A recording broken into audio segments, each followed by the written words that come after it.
one day, and then you can kind of guesstimate by going in the next day, getting somebody else to fill the script, and based on the script count.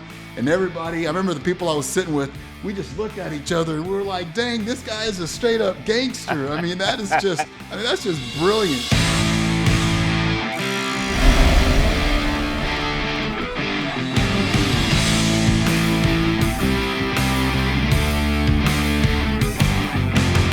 Welcome to the Pharmacy Rockstar podcast. I am your host, Dr. Steve Rodriguez, pharmacist, certified merger and acquisition advisor, and rock and roll extraordinaire. So my first Rockstar has been a true champion of independent pharmacy for over 50 years. I have personally known this gentleman for over 20. He is the founder and principal consultant of Pharmacyconnections. Building on his 30 years of success in pharmacy, he has worked tirelessly for the needs of community pharmacies. He has authored dozens of articles and has been featured in pharmacy publications such as Drug Topics, Pharmacy Times, Computer Talk, America's Pharmacist, and many others. He delivers live CE programs to wholesaler, pharmacy association, and internal company meetings on the pharmacy industry and how to meet its current challenges. He is the host of the Pharmacy Crossroads podcast. Ladies and gentlemen, our first Pharmacy Rockstar, Mr. Bruce Kneeland. All right, so Bruce, why don't you tell our audience a little bit about yourself? What's your story? How did you become Mr. Pharmacy Crossroads? Well, that is a long story. I'll keep it brief. I've just been in the industry for a lot of years. I am not a pharmacist, but I have worked for some of the major corporations in the industry. And in 2002, I lost my corporate job and struck out on my own as an advisor, a consultant, and somewhere along the line, I stumbled across this idea of doing pharmacy road trips, and it's been one of the most rewarding experiences of my life.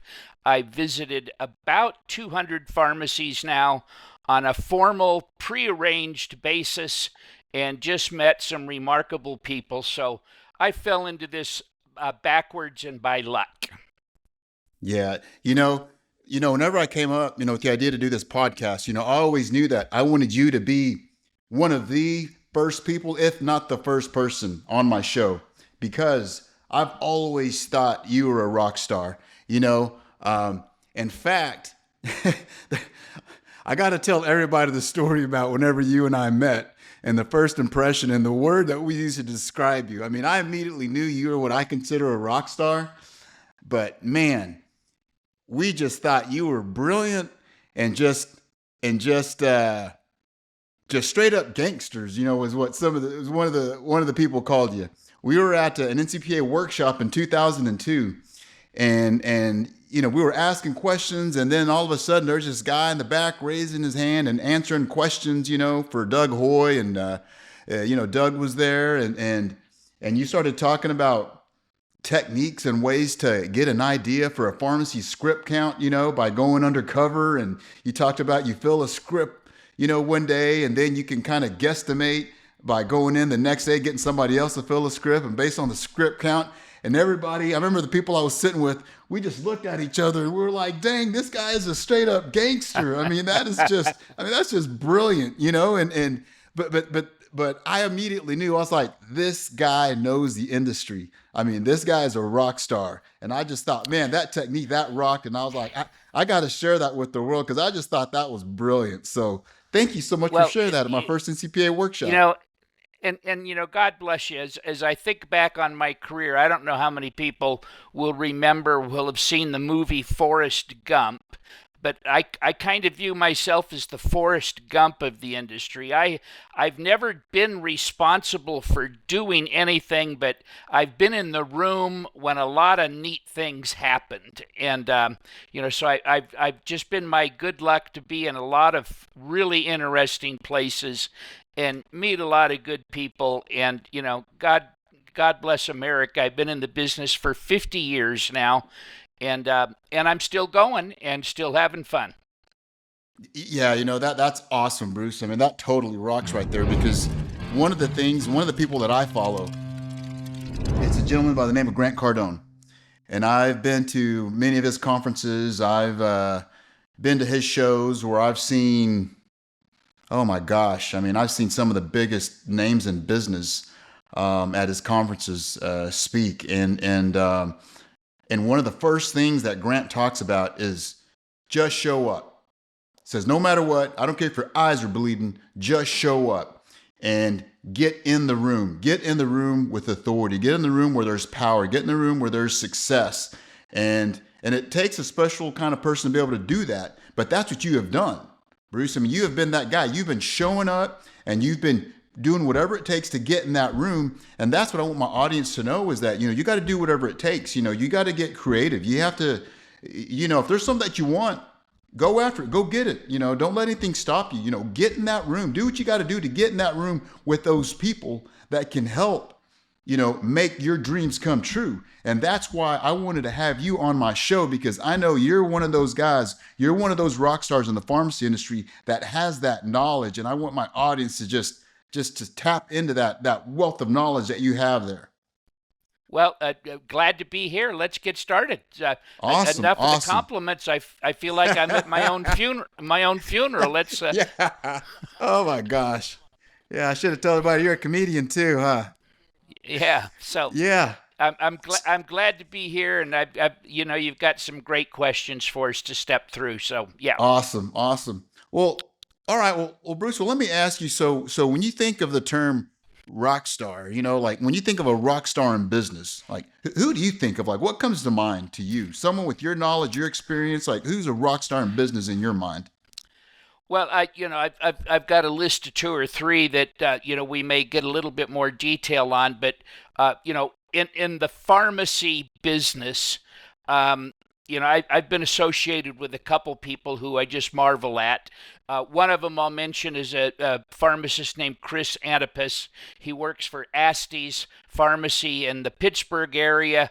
And quite frankly, one of the reasons he's a rock star, because they got 5 or 6 different businesses that they're running off the base of that pharmacy. But Chris is involved in specialty pharmacy. He's involved in doing long-term care at home. It's easy for me to say. And he's also involved in an advisory role with a big benefits company where he's fighting the PBMs from the inside out. So that's the kind of guy who's making things happen. And they've got a remarkable pharmacy that serves as the foundation for being able to make all of this happen. So and on the other side, I'm going to give a plug, and I'm going to get in trouble for doing this, but one of the other guys who's been serving the industry now for about 15 years is Jeff Key with Pioneer RX. And I remember meeting him at a trade show in NCPA in about 2010. And, he was a guy standing there with a booth trying to sell a computer. And, from that humble start, he's taken over the world. He's a force to be reckoned with, and he's just creative, he's charismatic, and he obviously knows how to manage the details. So there would be two guys in the industry that it's been fortunate to know and get acquainted with. Oh, great. No, well, hey, well, you need to. Hopefully, you can introduce us sometime. No, I'd love Well, to. I'd I'd love to love to get to do know that. those guys. Yeah. Well, Well, you ought to. I mean, you really need to get acquainted with both of them. absolutely. No, I hope so. I hope to do that. I hope to do that. So, so what are guys like Chris and Jeff? What do they do or not do that makes them successful? That makes them, quote unquote rock stars? And like what separates them from kind of some of their competition? For them specifically, clearly the strength of personality, confidence, the articulate. I nominated Chris for, Next Generation Pharmacy Award winner a few years back, and saw him perform in front of a group of people, and just in accepting. So it's a charisma, it's a confidence, that type of thing. I don't know about them specifically, but clearly a couple other things that come into that equation, and you hinted on it a little bit ago, is the ability to keep going when things get tough. And as I say that, you have to cross reference that with the ability to know when to give up and try something else.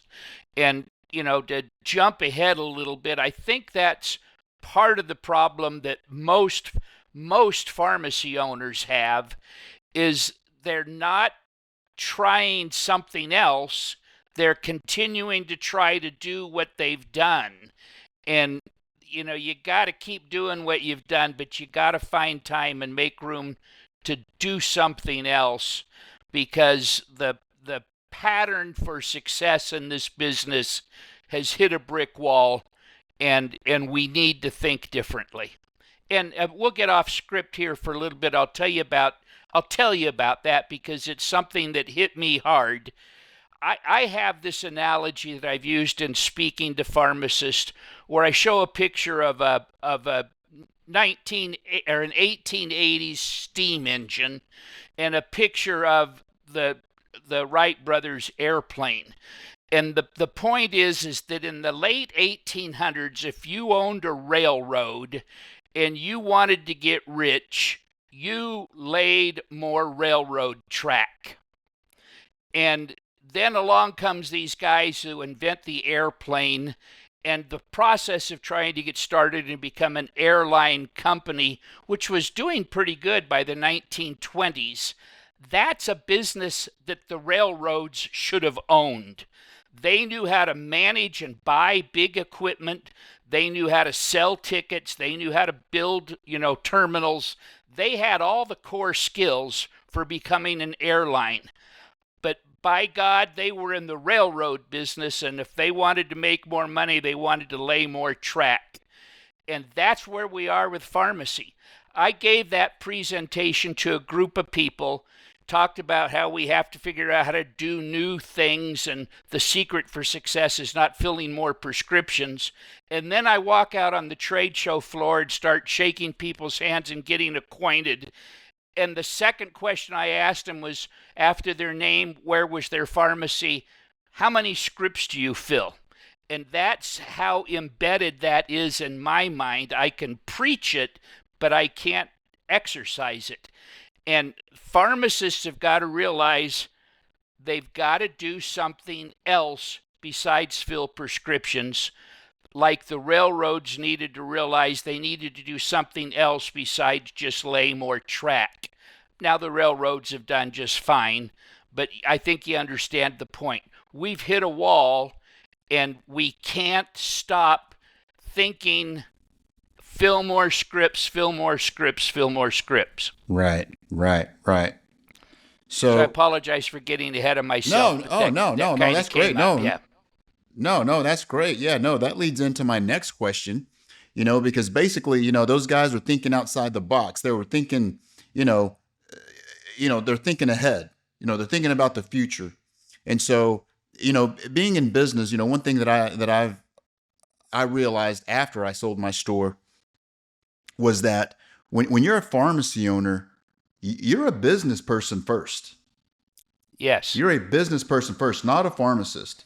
And Say that again, because they need to hear that. Yes. When you're a pharmacy owner, you're an entrepreneur. You are a businessman or a businesswoman first. And in pharmacy school, as pharmacists, we went into pharmacy to take care of patients. We went in there to take care of people. We have a kind heart. We want to do the right thing for our patients. Okay, but here's the thing that people have to realize is that, I like to use the analogy of whenever you're in the airplane and the flight attendants tell you at the beginning of the flight, if the cabin loses pressure, the plane, the mask drops, first thing you do is you put it on yourself. Don't put it on your kids. Because if you pass out, who's going to take care of your kid? Well, Amen. I view pharmacy and any business, you have to take care of yourself first. Take care of your business first. Because if you're not around, if that business isn't around, you can't take care of your family. You can't take care of your patients. You can't take care of your employees. You can't take care of that community. So you have to do what you have to do. I mean, you need to think business first and then think being a healthcare provider second. Because if you're not taking care of business, you can't be that professional, healthcare provider in the community. I'm going to say amen to that, and something else you said, I think almost by mistake, but it's perfect to the point. You said be a businessman first and a healthcare professional second. Mm-hmm. The next thing I preach is pharmacists are healthcare professionals with an expertise in medications. So I go to a doctor, he's a doctor first, but he's a specialist in surgery, or he's a specialist in, you know, orth, arth, arth, orthopedic, whatever it may be. Pharmacists are healthcare professionals. I see you there wearing your white lab coat, and that demonstrates that. So you're a healthcare professional, and God bless America. What's the biggest, most exciting part of our economy right now? It's healthcare. There's hundreds of things that you can do out of a pharmacy that are healthcare related. They're professional. They fit your goals, your desires, your aptitudes, but they are not filling prescriptions. There's other things that you can do that fill prescriptions. Now, I'll talk out of both sides of my mouth. I want most pharmacists to continue to fill a lot of prescriptions. The reason for that is it generates traffic, it creates relationship. And you may have 5% of your patients who will be interested in drug nutrient depletion. 5% of 2,000 is a whole lot more than 5% of 1,000. You may have 5% of your patient who will be interested in diabetic prevention and treatment help and classes. Great. You want to have 5,000 people who are in your pharmacy, so 5,000 people becomes enough to make it worthwhile. Does that make sense? No, absolutely, absolutely. Just what's that? The 80-20 rule. 80% of your business is going to come from 20% of your customers. So you go after those 20%. You go after the 20% that are going to, you know, appreciate your products, appreciate your services. They're going to be great customers, and they're going to take care of your business for you. You take care of them, they're going to take care of you. No, absolutely, absolutely. And the corollary to that is people will pay cash. And that's another thing that pharmacists need to digest and understand. Most people won't pay cash, but some people will.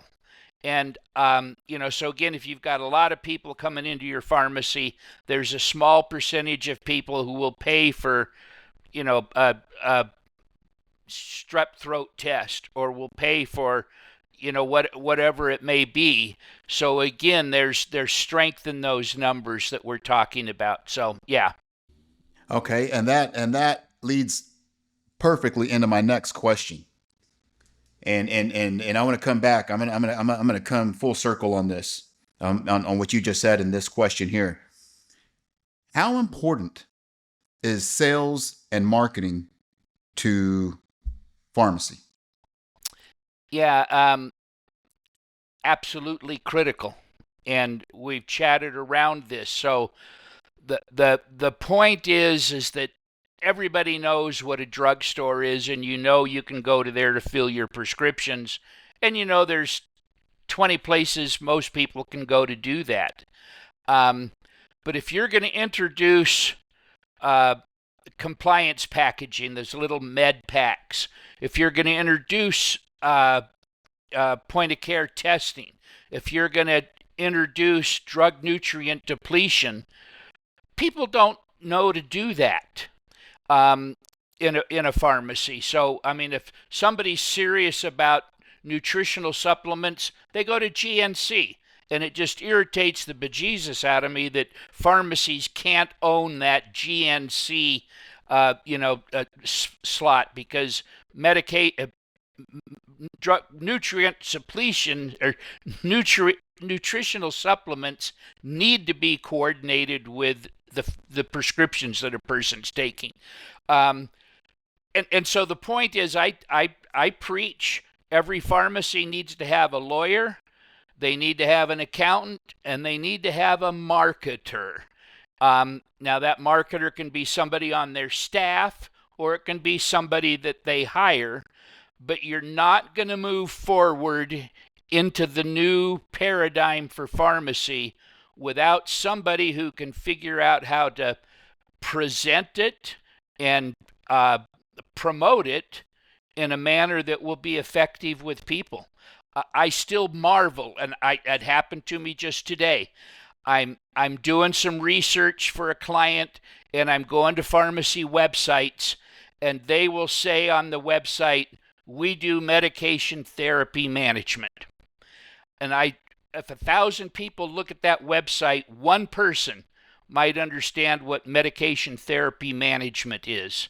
And I don't think that person would know that he wants it. So, how do you present that in a fashion where people understand the value?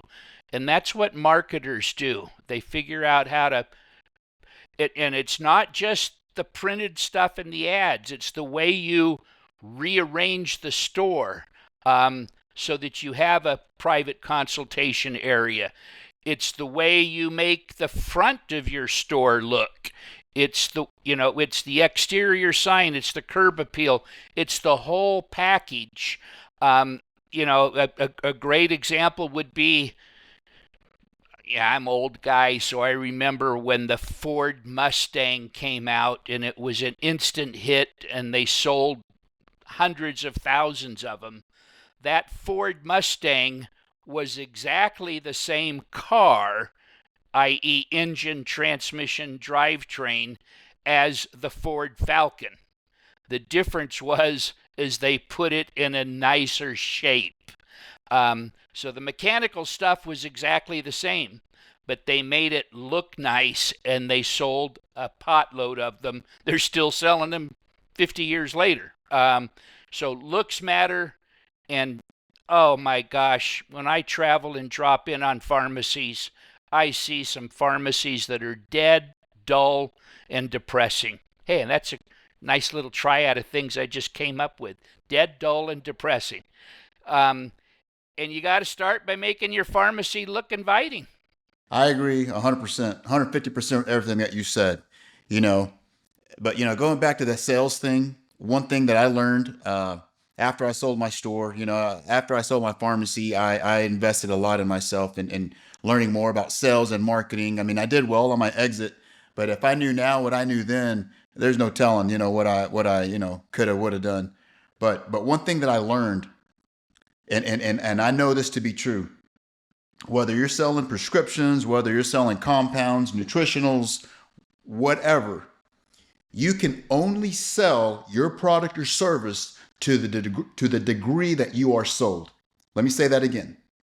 You can only sell your goods or services to the degree that you are sold. If you're not 100% sold, 150% sold on your goods, your product, your services, your customers are going to pick up on that. They're not going to buy into it because they know you haven't bought into it.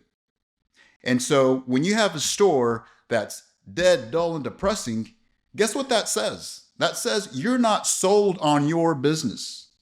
So whenever somebody comes in and you think they won't pay cash for that prescription, of course you think that because your store conveys that message, unfortunately. Your store portrays that. Your store is portraying that lack of confidence, in itself. And so customers will pick up on that. So that's why you need to take care of your store, like you said. Take care of the front end. Do those little things. They go a long way. It's your brand. There is nothing more important than your brand. Branding is everything. That is the number one most important thing in business is your brand. It all starts with your brand. And because your brand will show how confident you are in your business. I'm going to jump in on that with a story that I love. So about 6 years ago, somebody had posted a YouTube video of a TV news group going out to a pharmacy and doing a broadcast from the pharmacy. And the headline was, this guy was doing pharmacogenetic testing. So being me, I picked up the phone and I called him. The guy's name's Todd Trexel, owns a pharmacy in Jacksonville, Florida. I hope he's still there. But it was one of the most amazing experiences about confidence that I've run across. So I called this guy and I talked to him. I really didn't know what PGX was back then. He tells me a little bit about it, and then he tells me he charges $300 for a test. And I'm impressed, and I say the first thing I default to is, will insurance pay for that? And he said, hell no, and I hope they never do. And, I was taken back by that, and I says, you got to explain that to me. And he says, well, if insurance starts paying for it, the next thing, he says, right now I charge $300. It costs me $100. I make $200 every time I do a PGX consult. If insurance starts paying for it, I'm going to make $29 next time I do one. So, there was a guy who knew and understood that he had something that was valuable, that helped people, and he wasn't afraid to charge to do it. That's awesome. That rocks. That right there, he sounds like a rock star. But that's what that guy had. That guy had the confidence. Okay, he was sold. He was sold on his product. He was sold on the service. He was sold on his business, and his customers could pick up on that. And so that's why he was able to rock that show, because he was sold on his business, on his product. He had the confidence, and unfortunately, as pharmacists, I just don't know, what it is with us that, we feel bad, we feel guilty when we charge somebody a fair price. I don't know what it is, but that's something that, guys like you and I, we need to go out there and change that. Hey, as pharmacists, we're healthcare professionals. I don't know if you saw that story that came out today. I saw it today on LinkedIn about the American Medical Association, kind of getting upset with pharmacy, basically calling it scope creep is the term they use. Basically, pharmacists are creeping in on their scope, on their turf. Yeah. Right. But to me, though, I view that as a positive sign, because if we're starting to get the attention of the American Medical Association, that means that we're starting to make some waves. So I think that's a good sign. I think we're headed in the right direction. What do you think about that? Well, we're clearly headed in the right direction. The demand for healthcare services so far exceeds what general practitioners have the ability to deliver, that they ought to be anxiously looking for pharmacists to do more point-of-care testing, to prescribe and dispense birth control pills, and, all those kinds of things that are on the horizon and happening. I don't know what kind of time we got, but I got to tell you one of my most dramatic stories. Sure, so I please. started my early career as a medicine shop operations manager. And back in the late 70s, one of the things that medicine shops would do in order to attract people to the store would be to hire a nurse and advertise we could do free blood pressure screenings.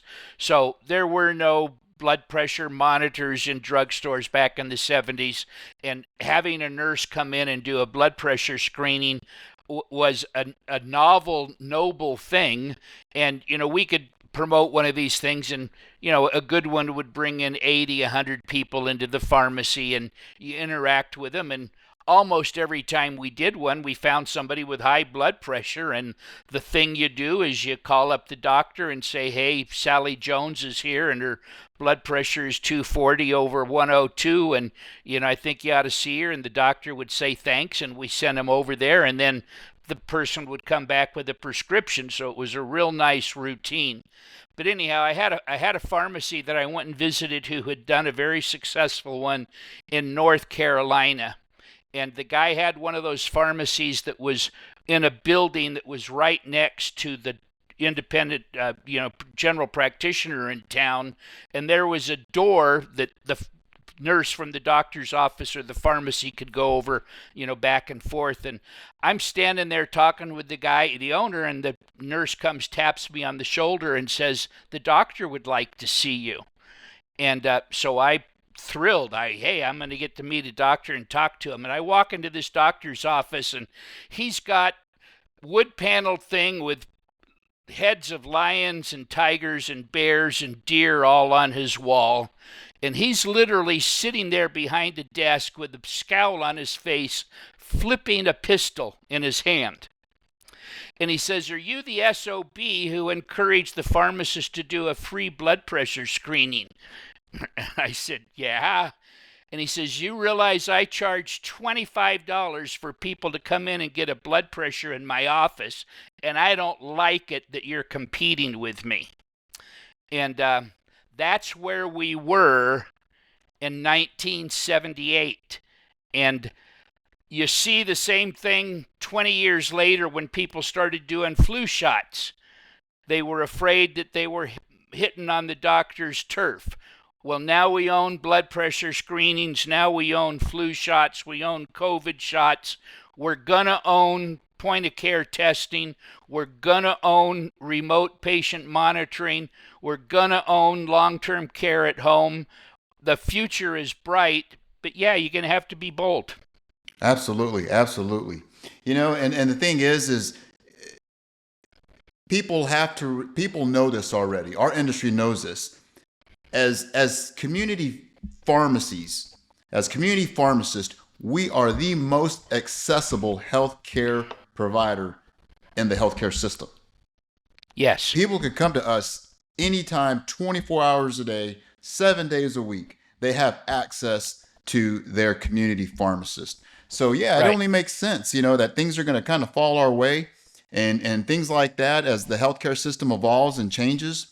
Yeah, you're right. I mean, there's only so much that, these providers can do. And so I think pharmacy's in a great position in order to help, ease the burden. It is. And, Steve, the good news is there's hundreds of them. I'm not a pharmacist, so you're on our team, though. You're on our side, I don't get to take credit for any of this, but there's hundreds of them that are doing this successfully. I had an opportunity to visit Michelle Belcher a little over a year ago on one of my road trips. She's the past president of NCPA, just a phenomenal lady. And she was showing me the room where she was doing clinical testing. They're working with a program where they get to schedule people to come in, do a blood pressure, do a consult with the blood pressure, and then bill the insurance company $100 for doing it. They get $100 for something like a 20-minute interview. And, I says, gee, this is great. But she was frustrated because she says she talks to other pharmacy owners about it and tries to get them to do it. And they say, well, you can't do this assessment on the pharmacy management system. You have to get off the pharmacy management system and go into another computer. And she had a perfect rejoinder. She says, if you want to get paid different, you got to do different. Wow, that's amazing. That is amazing. And there's plenty of things to do that you can do different. Wow. Now that totally rocks right there. I mean, again, there's so many opportunities out there that pharmacy owners and pharmacists can be doing to add value, to just build on the foundation that they have, which this is going to lead into my next question. How important is an exit strategy for a pharmacy or any business for that matter? And how do these products, these services that we've been talking about, how does that tie into that? Yeah, that's a really good question, and it's again for a chance for everybody to remind everybody what you do, Steve. So you are in the pharmacy buy-sell business, and and it's got to be frustrating for you to learn, 2 weeks later that a guy sold his pharmacy to a chain, and you never had a chance to help him do that, and that problem is pandemic. I'm not afraid. I mean, I started my career with Medicine Shop opening pharmacies. I opened about 75 of those in a 6-year period. And so I got to see the excitement of the startup and get a pharmacy up and running. But the fact of the matter is that when you start a pharmacy, one of the things that you have to have as part of your strategic plan is how you're going to sell that pharmacy. So every pharmacy is opened to be sold, whether it's to sell to one of your kids, or whether it's to sell to a partner, or whether it's to sell to a pharmacist wants to escape the chains. The fact of the matter is that pharmacy is for sale or planning to be for sale from day one. And the good news about that is you'll go into a guy you're working with and you'll give him a list of 10 things that he needs to do to get the store ready to sell. All 10 of those things are things he should be doing every day anyway in order to put more money in the bank. I moved about 6 months ago, and so we put our house on the market. And, we had to fix those little weird things about the house that I wished we would have fixed 2 years earlier so we would have enjoyed it for 2 years. But we had to spend, thousands of dollars to get the house ready to be sold, only to fix things that we knew we needed to fix anyway. And I think that's what you see with pharmacy owners. They have to be thinking strategically, hey, yeah, I want to grow this pharmacy. I want to serve more people. I want to hire more people. I want to whatever it is. But that pharmacy is being built to sell. Right. And that's the way it should be, right? Being that I'm in this industry and that's what I do, that's probably the hardest part about my job is first off, learning of a pharmacy that closed down. Okay, when that didn't have to happen. I mean, that just breaks my heart, because I know, that's what I do. And I know I could have helped that person. And so I hate seeing that. With a six-month runtime or whatever it is, and the to-do list that you come up with, you can help a guy get thousands of dollars, tens of thousands of dollars more for that pharmacy with a strategic plan than he's ever going to get when he gets fed up and decides to accept the offer from CVS. Right, no, exactly. Offers from Walgreens and CVS are harder to get now than they were 2 years ago. No, absolutely they are. They absolutely are. Those guys, they still buy, but they're definitely more selective with their stores. But the thing is, I'm always going to try to sell to another independent first. That's what I'm going to do. I'm here for independent pharmacy. I'm here to keep independent pharmacy alive. So I'm always going to try to sell that pharmacy to another independent to keep that store alive. Now, unfortunately, sometimes there's circumstances where, that we can't do that. There's not an independent buyer in that market, and maybe a chain is the only way to go. And so, that's what we have to do, for the good of that, of that seller. But, the message I want to leave is that there's opportunities out there. So if you have a store, don't just close it down. Don't think that there's not a buyer out there. You may not get the price you want for it. Okay. I'm not, you have to remember that, if your store is losing money and you want to sell it because it's losing money, that's going to factor into the valuation, right? That's just what's going to happen. Let me put this little snippet in for you too. So some people will know your name. You've been visible in the industry for a while, specializing in the Southwest. You've recently a change in your business organization. Tell our listeners a little bit what's going on with Steve Rodriguez. Oh, well, Steve Rodriguez, I'm a former pharmacy owner, sold my store 5 years ago. I exited at a 10x multiple of my earnings. It was a great opportunity for me and my family. And, I've been an independent at heart, always, and I always will be. And a couple of years ago, I got the opportunity to start brokering pharmacies. And recently there was a change, and the Southwest the opportunity came up in the Southwest. And so I've now started my own pharmacy brokerage and advisory firm. And that's what I do is I help people buy, sell, and invest in pharmacies. My goal is to help pharmacy entrepreneurs achieve their personal, professional, and financial goals through independent pharmacy. I want to be a resource for people, and that's why I have people like you on my show. Someone that is just a wealth of knowledge, someone that a true champion, for independent pharmacy. And I want to, get in the room with people like that so that I can learn more from you so I can help my clients. So, I really appreciate you, being on my show. And I just want to tell everybody, please follow Bruce Kneeland at pharmacycrossroads.com. Let me say that again. Bruce Kneeland at pharmacycrossroads.com. This guy has been a champion for independent community pharmacy for a very, very long time. This guy is a rock star. That is why he is on my show. And that's why I wanted to have him as one of my first very first guest on my show. I'm honored to be here and glad to be a friend, Steve. Oh, thank you. I appreciate it. And, just always know, Bruce, anything I can do for you, sir. I mean, hey, I'm a phone call away. So, Okay. so Bruce, so before we wrap this thing up, you know, so you see, my podcast, it's the Pharmacy Rockstar podcast. I Yeah. don't know if you were at one of the trade shows in Vegas one summer, where I'm actually a drummer. I play the drums, and Okay. I love rock music. And there was a trade show in Vegas a while back where I got pulled on stage to play the drums with Brett Michaels from Poison. Yeah, and No so kidding. yeah, it Wow. was awesome. It was amazing, and Oh, wow. Awesome. Yeah. yeah, it was. That totally rocked. And I've got my drum set in my garage. I love playing that. Whenever I'm not doing deals in the brokerage world. But I'm passionate. I love music.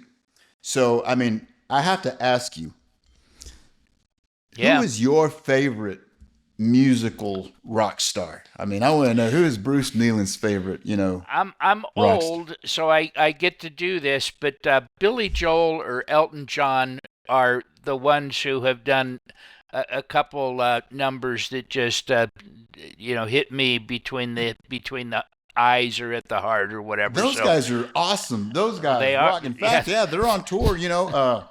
I try to They've done see. all right. They've done all right for themselves. Yeah. Yeah. Oh my God. Oh my God. They are amazing. I love those guys. Those two guys rock. I tried to see Elton John in Vegas one year at a trade show. Could never get in. Couldn't get in to see the guy. And Yeah. then Billy Joel's It's going out on tour right now. And we're trying to get tickets to that. So hopefully I'll get to catch Billy Joel. But yeah, Billy Joel, he's got a long history, a lot of great videos. I remember watching him when I was a kid, and even now I still have his music, that I download, off of yeah. iTunes. So yeah, those guys definitely rock.